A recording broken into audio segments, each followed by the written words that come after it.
Hi friends, నేను మీ ప్రతిభ. ఏమిటి గులాబీ మొక్కతో వచ్చేసింది అనుకుంటున్నారా? ఈ ఒక గులాబీ మొక్కకి ఒక పెద్ద ప్రత్యేకత ఉందన్నమాట అండి. ఈ గులాబీ మొక్క నాకు ఒక చెల్లి గిఫ్ట్ చేసిందనమాట. మా ఊరే మేము ఒక ప్రోగ్రాంలో కలుసుకున్నాము. ఆ చెల్లి అక్క ఈ ఫ్లవర్స్ ఆ మొక్క మీకోసమే తెచ్చాను, గులాబీ మొక్క తీసుకెళ్ళండి అని చెప్పి ఇచ్చింది. చాలా హ్యాపీ ఫీల్ అయ్యాను నేను. ఆ బంధం సొంతమా తెలుసా బయట అని కాదు, కానీ మనల్ని ప్రేమించే వాళ్ళని బట్టి మనం కూడా ఉంటాం కదా. అలా ప్రేమించడంలో మాత్రం ఈ చెల్లి చాలా ప్రత్యేకంగా అనిపిస్తుంది నాకు. అసలు తక్కువ పరిచయం అయినా కూడా చాలా ప్రేమగా ఉంటుంది అనమాట అండి. అక్క అని పిలిచినప్పుడు నాకు చాలా హ్యాపీ అనిపిస్తుంది.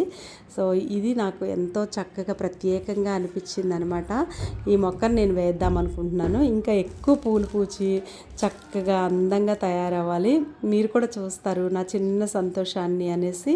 ఎందుకంటే ఉన్న బంధాలే పోతున్న రోజుల్లో బయట వాళ్ళు మనల్ని ప్రేమించడం అనేది చాలా చాలా సంతోషం కదా. నాకు అలా ఈ మొక్క నాకు చాలా సంతోషాన్ని ఇచ్చింది. అరే చెల్లి, థ్యాంక్ యూ రా, థ్యాంక్ యూ సో మచ్ నాన్న. Thank you friends.